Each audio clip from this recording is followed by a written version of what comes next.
Ce smartphone, c'est un banger, franchement, j'ai kiffé le tester. La dernière fois que vous m'avez vu sur YouTube, c'était pour parler... Non, bon, c'était un smartphone pliable, mais la fois d'avant, c'était pour parler de l'iPhone 13 mini, un smartphone que j'ai au quotidien et que je kiffe parce qu'il est compact, parce qu'il y a des jolis coloris qui sont proposés, pour plein de raisons. Et bah, figurez-vous qu'il y a un fabricant sur Android qui a tout compris. Ils ont dit, Cassim, on a vu ta vidéo, on va faire le smartphone idéal pour toi et il va tourner sur Android. Et c'est Asus qui a répondu à l'appel avec ce magnifique Zenfone 10 que j'ai pu tester pendant plusieurs jours et j'ai envie de vous faire un petit retour d'expérience. Non, parce que franchement, les smartphones compacts sous Android, ça n'existe plus vraiment. À la limite, il y a le Galaxy S23, mais même lui, il est plus grand que ce téléphone qui a un écran de seulement 5,9 pouces. Un écran pourtant super AMOLED, 144 Hz, avec une super calibration des couleurs, bref...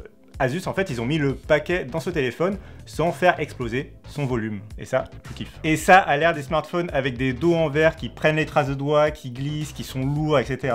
Franchement, bah, je trouve que c'est une excellente idée. Moi, j'ai toujours aimé les smartphones avec du plastique. Je trouve que c'est une très bonne idée. C'est léger, c'est malléable, c'est très bien. Là, en plus, Asus nous vend du plastique recyclé pour ce dos. Donc, en plus, ça fait un peu plaisir côté environnement. Bref, on a quelque chose de plutôt qualitatif. Honnêtement, j'ai été assez surpris positivement quand j'ai pris en main le téléphone. Et en plus, ça permet aussi à Asus de proposer tous ces petits coloris que j'ai là devant moi et qui sont vraiment très beaux. Mon préféré, bah j'ai pas de préféré, je les aime tous autant. Non, vraiment, le bleu et le rouge, par exemple, je déteste les coloris rouges habituellement et je trouve que celui-là est particulièrement bien réussi. Le coloris bleu aussi, vraiment, c'est un petit kiff. Bah, j'ai un iPhone bleu, moi, et là, franchement, ça marche bien aussi. Bref, même le vert, je suis pas très fan du vert et pourtant, bah, ça marche. Franchement, très cool. Et puis, faut avouer quand même, il n'y a pas 36 000 inscriptions au dos, c'est assez subtil, c'est assez sobre. Le module photo ressort comme tous les modules photo d'un smartphone en 2023. Mais ça reste encore discret. Et puis il y a les petites touches spéciales gros nostalgiques, comme ce magnifique port jack au-dessus du téléphone. Écoutez, si vous avez encore des écouteurs en jack ou un casque en jack, bah ce téléphone il est fait pour vous. Et moi qui viens d'un iPhone 13 mini, je l'ai dit plusieurs fois, en fait il y a deux craintes que j'ai quand on me parle d'un smartphone compact, c'est les performances et l'autonomie.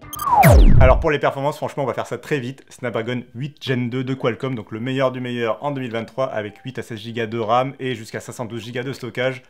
Honnêtement, là ils ont mis le paquet, ça tourne très bien, on a pu faire quelques benchmarks, ça marche parfaitement, c'est nickel. Alors le monsieur qui est derrière la caméra me demande si c'est fluide, et là honnêtement, je suis un petit peu peiné au moment de répondre parce que au niveau des performances et de l'écran, il n'y a rien à redire, c'est super fluide, mais comme les animations d'Asus sont pas aussi bien travaillées que celles de peut-être Apple ou de Google, il y a quelque chose de moins fluide à l'usage, c'est peut-être quelque chose de plus vif, les animations sont plus rapides, je sais pas, il y a un truc voilà qui respire un petit peu moins la qualité en termes d'usage, vraiment expérience logicielle. Par contre, c'est pas pour dire qu'il y a des ralentissements. Là, non, pas du tout, honnêtement. Avec un Snapdragon 8 Gen 2 et l'écran à 54 Hz, ça file droit. Cassim qui chipote sur des petits détails. Le moteur de vibration de ce téléphone, il est vraiment désagréable. Google et Apple, ils ont mis la barre très haut avec des vibrations vraiment très agréables en main. Et je sais que ça semble un détail, mais en fait, quand vous utilisez un téléphone au quotidien, la plupart du temps, il est en vibreur. Même quand vous utilisez le clavier, etc., vous avez un retour haptique au niveau des doigts. Et donc, la sensation, elle est relativement importante. C'est quelque chose qui va vraiment modifier votre quotidien avec le téléphone. Et pour le coup, Asus, le moteur de vibration, il fait très daté, alors que chez Google et Apple, c'est le top. Et ça, j'aurais bien aimé qu'ils fassent un petit effort là-dessus. Pour l'autonomie, oh là là, on a peur, mais pas du tout. Ce smartphone compact, il régale, puisqu'avec sa batterie de 4300 mAh, j'ai pu tenir facilement les 2 jours, ce qui représente un peu le top de ce qu'on a en 2023 sur des smartphones pourtant beaucoup plus encombrants. Honnêtement, j'ai jamais eu peur de tomber en rade de batterie. C'est un petit kiff à utiliser, j'ai pu partir tout un week-end sans me poser de questions, j'ai pu l'utiliser là toute la journée, je suis encore à 63% de batterie au moment où je tourne cette vidéo. J'ai pu le laisser avec l'écran allumé en train de lire des vidéos, faire du jeu, faire du web, etc. J'ai jamais eu aucun souci, c'est vraiment un petit monstre en termes de batterie. Et là, c'est le moment où habituellement je vais vous dire, mais vous inquiétez pas si vous tombez en rade de batterie, vous avez la charge rapide pour rapidement repartir avec 50% de batterie. Eh bah pas vraiment, enfin un peu, mais pas trop quoi. Puisque vous avez un chargeur filaire ici fourni avec le téléphone, ça il faut le noter quand même, de 30 watts. Et 30 watts, ça vous permet de repartir à 50% de batterie en 30 minutes. C'est rapide, c'est plus rapide que chez Google, c'est plus rapide que chez Samsung ou Apple, et c'est quand même beaucoup moins rapide que chez les fabricants chinois type Xiaomi, Honor, Oppo et compagnie. Et donc, bref, c'est pas super impressionnant, c'est même un petit peu long, ça passe, c'est pas incroyable. J'en profite pour mentionner qu'il y a aussi de la recharge sans fil à 15 watts, ce qui est quand même pas rien pour un smartphone compact. Là encore, c'est des composants quand même à intégrer pour le fabricant, donc c'était pas simple, et ils ont réussi à le faire. Ce qu'ils ont réussi aussi à faire, c'est proposer un châssis IP68, donc là vous allez pouvoir le tremper dans l'eau, etc., sans trop craindre pour le téléphone, malgré le port jack et compagnie, donc c'est plutôt cool. Bon, là j'ai pas arrêté de vous vendre le téléphone, maintenant on va passer à des points peut-être un peu plus mitigés, mais ça va dépendre des utilisateurs, et on va commencer par l'interface, parce qu'il y a des trucs super dans l'interface, et des trucs aussi un peu moins bien. On connaît One UI, on connaît MIUI, ils ont tous des interfaces super sophistiquées chez les autres fabricants. Chez Asus, on fait dans le très simple. Vous avez carrément vraiment au premier démarrage du téléphone le choix entre deux interfaces, soit celle d'Asus, c'est-à-dire en gros celle des Pixel mais avec quelques petites options en plus, made in Asus avec des petits réglages en plus, soit carrément revenir à de l'Android stock. Alors là on est carrément en dessous des Pixels, c'est vraiment le minimum sur smartphone, avec beaucoup d'éléments en moins mais quelque chose de très très sobre du coup. Et du coup je sais qu'il y a quelques fans d'Android, les fans d'installation de ROM custom et compagnie, qui seront très ravis d'avoir ce choix justement au démarrage. Si vous savez pas quoi choisir, vous partez sur l'interface Asus, franchement, a fait le taf. Moi de mon côté, je sens que je vais me mettre à dos, notamment Robin qui est derrière la caméra, mais je dois confesser que c'est pas forcément l'interface que je préfère du coup, parce que quelque chose de très sobre comme ça, quelque chose de très propre, c'est bien, mais du coup ça donne un petit peu l'impression de revenir au Android il y a 5 ans, avant que Samsung ou Xiaomi jouent un peu les foufous au niveau de l'interface. Bon, le point fort quand même, je dois admettre, de cette sobriété, c'est le fait de ne pas être surchargé d'options en permanence par le fabricant, de pas avoir 46 000 applications publicitaires ou d'applications faites par le fabricant qui seraient un peu en doublon de celles de Google. Là, on a vraiment quelque chose de très propre, de très, du coup, personnalisable aussi, qu'on va pouvoir peut-être aller chercher du côté du Play Store des applications pour réorienter un peu l'expérience. Asus ne se met jamais trop en chemin de l'expérience de l'utilisateur, et donc ça, c'est plutôt un bon point. Mais bon, ça c'est vraiment une question de goût, j'ai vraiment pas grand chose objectivement à reprocher à Asus côté logiciel, si ce n'est la question des mises à jour, et là pour le coup, va falloir se fâcher avec Asus. Surtout qu'il y a toute une messagerie un peu écolo autour du lancement de ce téléphone, et il n'y a rien de moins écolo que de dire que ton téléphone ne sera supporté que 2 ans au niveau des mises à jour officielles. Ça c'est vraiment le strict minimum pour les fabricants de smartphones Android, et Asus, ils vont pas faire d'efforts supplémentaires. Là on a vraiment été déçus. Alors attention, il y a un petit effort quand même consenti par Asus, puisque le nombre d'années de mise à jour de sécurité passe à 4 ans. Donc ça veut dire que vous avez 4 ans pour utiliser votre téléphone avant que côté faille de sécurité, il puisse y avoir des problèmes et qu'on ne puisse plus, nous, en tant que journalistes, vous le recommander vraiment pleinement. On va plutôt vous recommander à ce moment-là de soit passer sur du bidouillage, soit changer de téléphone. Et changer de téléphone au bout de 4 ans, ça fait un peu mal au cœur quand même. Donc là, sur ce point, Asus, ils nous déçoivent un peu. Parce qu'en plus, je fais un petit calcul là. Le smartphone, il sort en juillet 2023, donc il a la dernière version d'Android, mais la dernière version d'Android, elle a déjà un peu un an, quoi. Dans quelques mois, il va y avoir la nouvelle version. Donc déjà, hop, ça fait une mise à jour majeure de grillé. Ils ont promis que 2 mises à jour majeures. Donc ça veut dire qu'en gros, globalement, en 2024, quand ce téléphone sera à nouveau mis à jour, ce sera la dernière grosse mise à jour pour Android. Franchement... Bon, il y a peut-être un autre point qui vous interroge concernant ce smartphone, c'est sans doute son module photo, parce que bon, franchement il est un peu visible au dos quand même. D'ailleurs j'aime bien l'originalité du design, le côté un petit peu double objectif comme ça change un peu des Samsung et des Apple en termes de... Ça fait pas plaque de cuisson, je sais pas, ça fait un truc un peu différent, j'aime bien. Ça fait domino de camping plutôt que plaque de cuisson à mon domicile, c'est un autre choix, j'aime bien, en plus c'est rigolo, il y en a un qui est un peu plus surélevé que l'autre, on dirait que c'est presque des petites dalles, on a l'impression dans un jeu de plateforme qu'on pourrait sauter de l'un à l'autre, bref, vous savez. Vraiment, quand on est en train de décrire 30 smartphones par an, au bout d'un moment, on a un peu marre de décrire des modules photo. Faut se laisser un peu aller à de l'originalité, parler d'un jeu de plateforme pour décrire le module photo d'un smartphone.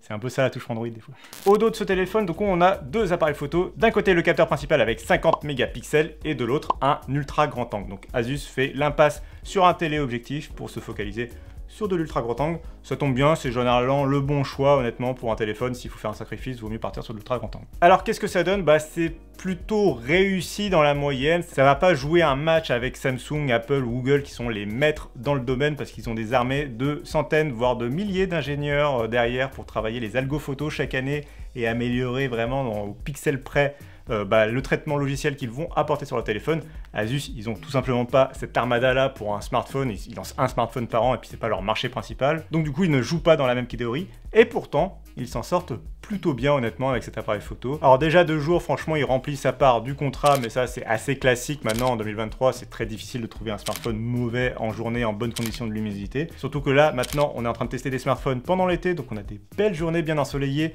on a de quoi mettre bien en relief les qualités d'un appareil photo. La nuit, ça se complique un petit peu, mais là on sent que le stabilisateur joue bien son rôle, puisque on a quand même des clichés plutôt réussis. Des fois ça manque un peu de piqué, ça va un petit peu aller chercher un peu du bruit numérique, mais globalement dans l'ensemble ça fait le taf. Bon ok, si vous vous plongez dans le noir complet ça va pas marcher, mais dans les situations genre les soirées pour prendre une photo, de groupe ou ce genre de choses, honnêtement ça passe. Franchement, si je devais être parfaitement honnête, c'est pas pour l'appareil photo que je vais recommander ce smartphone, mais en même temps c'est pas non plus comme si c'était une sorte de défaut rédhibitoire. C'est un appareil photo qui fait vraiment bien le taf. C'est juste que nous, testeurs, on a l'habitude de voir les autres smartphones ultra haut de gamme et on voit aussi que ailleurs il peut y avoir mieux, mais c'est pas pour autant que ce téléphone va vous décevoir. Je pense honnêtement que tous les propriétaires d'un Zenfone 10 seront globalement très contents des photos qu'ils feront, que ce soit en soirée ou de jour, ça passe. En revanche, à l'avant, Asus nous vend un capteur de 32 mégapixels avec une sorte de nouvelle grille de couleur RGB-W, donc avec des pixels blancs en plus qui sont censés faire de la magie. Honnêtement, là pour le coup, j'ai été assez déçu, que ce soit pour des selfies de groupe ou même des selfies de la nuit, etc. Je n'ai pas été super agréablement surpris du résultat. Va falloir vraiment se concentrer sur l'appareil photo au dos pour réussir des clichés. L'appareil photo au frontal, qui est d'ailleurs une bulle à l'avant au niveau de l'écran, ça passe, c'est bien pour la journée, mais pas plus que ça. Côté connectivité aussi, ça régale malgré la taille du téléphone, puisqu'on a de la compatibilité 5G et un smartphone qui est Wi-Fi 7 ready, donc quand le Wi-Fi 7 arrivera, il sera compatible aussi. Donc vraiment quelque chose de plutôt quali de ce côté-là, sauf, ça c'est mon petit point à moi de chagrinage, c'est, en fait il n'est pas compatible eSIM. Alors eSIM c'est le nouveau format de carte SIM complètement électronique qui est intégré au téléphone, et donc si vous voyagez à l'étranger par exemple et que vous avez besoin d'acheter une eSIM rapidement, ce téléphone il ne peut pas le faire. J'ai été très surpris de ce point-là dans la test parce que c'est quand même quelque chose qui est en train de devenir complètement classique sur smartphone. Honnêtement, j'ai été très surpris, j'ai dû chercher sur Google et tout pour comprendre pourquoi il n'y a pas de eSIM. C'était déjà le cas sur le smartphone de l'année dernière et donc visiblement c'est pas une fonctionnalité qui est dans la liste d'Asus pour l'instant, c'est vraiment dommage. Et du coup mon bilan à moi de quelques jours avec ce Zenfone 10, c'est vraiment un petit coup de cœur parce que dans mes critères à moi, honnêtement, ce téléphone il coche toutes les cases. Il y a la dernière puce du moment, il y a un super écran, l'appareil photo, c'est pas trop un critère pour moi, honnêtement il fait quand même le taf. Il y a surtout une super autonomie. Niveau design, franchement, je kiffe la prise en main. J'adore les matériaux qu'ils ont choisis. Tout répond super bien au doigt. Il y a un lecteur d'empreintes d'ailleurs que j'ai pas dit sur le côté. Et ça, je trouve ça très bien aussi, le lecteur d'empreintes sur le bouton Power. Je trouve que ce téléphone, en fait, réussit à résister aux effets de mode qui n'ont pas vraiment de sens. Par exemple, je l'ai dit, pas de dos en verre. Pourquoi on a un dos en verre sur smartphone alors qu'on l'a dans notre poche? Je trouve ça ridicule. Pourquoi mettre un lecteur d'empreintes sous l'écran parce que ce serait intéressant technologiquement? Non, mais en fait le bouton Power il marche très bien pour ça et ça permet de déverrouiller le téléphone directement en le sortant de sa poche. Bref, plein de petites choses comme ça qui font que je trouve que Asus a fait les bons choix et on a envie d'encourager Asus à continuer de faire des Zenfone. Ils en font un par an et je trouve que la stratégie avec le Zenfone 9 et avec le Zenfone 10 c'est la bonne. Il faut qu'ils continuent dans cette démarche là. Le prix honnêtement 800 €, franchement c'est ce qu'on attend d'un smartphone haut de gamme en 2023. Ils sont pas allés chercher les 1400 € d'un iPhone qui devient hors de prix. Non, ils restent à quelque chose de, entre guillemets, raisonnable. C'est très cher, mais pour un smartphone haut de gamme, je trouve ça honnête. C'est au niveau du prix d'un OnePlus 11 ou d'un Pixel. Ça va. Si vous n'êtes pas super convaincu par ce téléphone, parce que notamment vous vous en foutez de la taille de votre téléphone, je vous recommande plutôt d'aller voir nos tests du OnePlus 11 ou du Pixel 7 Pro, parce que dans la même gamme de prix, ils ont quelque chose aussi de très très solide, avec des smartphones du coup qui sont plus imposants. En revanche, si vous cherchez un smartphone compact, honnêtement sur le marché, il n'y a pas 46 000 choix, hormis l'iPhone mini qui n'est plus proposé, il n'y a plus d'iPhone 14 mini, il y a juste l'iPhone 13 mini qui a baissé de prix et qui est quand même très cool, mais c'est un iPhone. Si vous voulez vraiment une alternative sous Android, il n'y a pas 40 000 choix. Ce Zenfone 10, franchement, c'est un banger. Vous avez peut-être comme alternative, je dirais seulement le Galaxy S23. Il est un petit peu plus encombrant, mais sinon, voilà, c'est tout ce que je peux vous recommander vraiment si vous recherchez un smartphone compact sous Android. Moi, je vous recommande plutôt celui-là quand même. Entre le S23 et le Zenfone 10, j'aurais beaucoup de mal à choisir, mais je crois que peut-être je prendrais le moins cher des deux, très honnêtement. À prix égal, j'irais plutôt chez Asus parce que j'ai vraiment eu un petit coup de cœur pour le design. Voilà, c'est comme ça, hein. Bon, voilà, c'est fait. C'est vraiment au choix de chacun, peut-être en fonction de l'interface ou de ce genre de choses. C'est comme ça que je trancherai vraiment entre les deux téléphones. Allez, moi, je vais devoir aller choisir le coloris de mon prochain Zenfone. Ou plutôt, dites-moi dans les commentaires quel est votre coloris préféré. Vous pouvez aussi aller voir les liens en dessous de cette vidéo dans la description. Là, vite, allez cliquer pour aller lire le test complet de ce téléphone. Il fait très chaud dans ce studio. Moi, je vous dis des bisous. Allez nous suivre sur les réseaux sociaux, sur fondroid.com. On est partout. Ciao.